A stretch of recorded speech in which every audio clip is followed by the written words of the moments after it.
بسم اللہ الرحمن الرحیم السلام علیکم۔ کبھی کبھار انسان زندگی میں ایسے مرحلوں سے گزرتا ہے جہاں رشتوں میں تلخی آ جاتی ہے، دل ایک دوسرے سے دور ہو جاتے ہیں اور بات چیت کے باوجود وہ اپنائیت محسوس نہیں ہوتی جو پہلے کبھی ہوا کرتی تھی۔ ایسے وقت میں بہت سارے لوگ ظاہری کوششوں کے ساتھ ساتھ روحانی سکون اور دعا کی طرف بھی رجوع کرتے ہیں تاکہ دلوں میں نرمی اور محبت پیدا ہو سکے۔ اسلامی روحانیت میں اللہ تعالیٰ کے ناموں کی بہت برکت بیان کی جاتی ہے۔ انہی ناموں میں سے یا اللہ یا ودود ہے، جس کا مطلب ہے بے حد محبت کرنے والا، اپنے بندوں سے محبت فرمانے والا، اور بعض لوگ اس بات پر یقین رکھتے ہیں اور بزرگوں سے منسوب روایات میں بھی ملتا ہے کہ اگر انسان دل کی نرمی اور محبت کے لیے اللہ کے جو مبارک نام ہے یا ودود، اس کو خاص تعداد میں ذکر کرے اور پھر اسے دعا کے ساتھ کسی چیز پر دم کر کے دوسروں کو کھلائے یا پلائے تو اللہ کے حکم سے دلوں میں نرمی اور محبت پیدا ہو سکتی ہے۔ یہ عمل دراصل ایک روحانی توجہ اور اللہ سے تعلق کو مضبوط کرنے کا ایک ذریعہ سمجھا جاتا ہے۔ جب انسان 1100 مرتبہ یا اللہ ہو یا ودودوں کا ذکر کرتا ہے، ورد کرتا ہے، تو اس کے دل میں بھی سکون، صبر اور محبت کے جذبات پیدا ہو جاتے ہیں۔ پھر جب وہ اسی کیفیت کے ساتھ دوسروں کے لیے دعا کرتا ہے تو اس کی دعا میں ایک خاص امپیکٹ اور اخلاص شامل ہو جاتا ہے، اور یہی اخلاص اصل روحانی طاقت سمجھا جاتا ہے۔ لیکن یہ بات سمجھنا ضروری ہے کہ اسلام میں اصل اثر اللہ کی مشیت سے ہوتا ہے، نہ کہ صرف الفاظ یا تعداد سے۔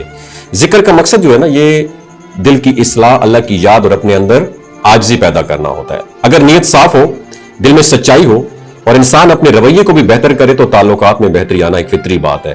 ماہرین نفسیات یہ بات تسلیم کرتے ہیں کہ جب انسان مثبت سوچ کے ساتھ کسی کے لیے دعا کرتا ہے یا نیک جذبات رکھتا ہے تو اس کا رویہ نرم ہو جاتا ہے، جس کے نتیجے میں دوسرے لوگوں کے رویوں میں بھی مثبت تبدیلی آتی ہے۔ اس لیے ایسے اذکار انسان کے اندرونی سکون اور مثبت شخصیت بنانے میں ہیلپ آؤٹ کرتے ہیں۔ آخر میں پیغام یہی ہے کہ یا ودودوں کا ذکر صرف ایک وظیفہ نہیں، ایک یاد دہانی ہے کہ ہمیں اپنے دلوں کو نرم، اپنی نیتوں کو صاف اور اپنے تعلقات کو محبت اور احترام کے ساتھ بہتر بنانا چاہیے۔ وما علینا الا البلاغ المبین۔ ویڈیو اچھی لگی ہو تو صدقہ جاریہ کے طور پر اچھی انفارمیشن دوسروں کے ساتھ ضرور شیئر کیجیے گا۔ اپنا خیال رکھیے گا اور کمنٹ سیکشن میں لکھیے گا ماشاءاللہ۔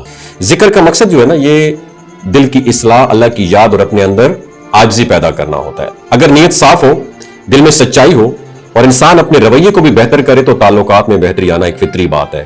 ماہرین نفسیات یہ بات تسلیم کرتے ہیں کہ جب انسان مثبت سوچ کے ساتھ کسی کے لیے دعا کرتا ہے یا نیک جذبات رکھتا ہے تو اس کا رویہ نرم ہو جاتا ہے، جس کے نتیجے میں دوسرے لوگوں کے رویوں میں بھی مثبت تبدیلی آتی ہے۔ اس لیے ایسے اذکار انسان کے اندرونی سکون اور مثبت شخصیت بنانے میں ہیلپ آؤٹ کرتے ہیں۔ آخر میں پیغام یہی ہے کہ یا ودودوں کا ذکر صرف ایک وظیفہ نہیں، ایک یاد دہانی ہے کہ ہمیں اپنے دلوں کو نرم، اپنی نیتوں کو صاف اور اپنے تعلقات کو محبت اور احترام کے ساتھ بہتر بنانا چاہیے۔ وما علینا الا البلاغ المبین۔ ویڈیو اچھی لگی ہو تو صدقہ جاریہ کے طور پر اچھی انفارمیشن دوسروں کے ساتھ ضرور شیئر کیجیے گا۔ اپنا خیال رکھیے گا اور کمنٹ سیکشن میں لکھیے گا ماشاءاللہ۔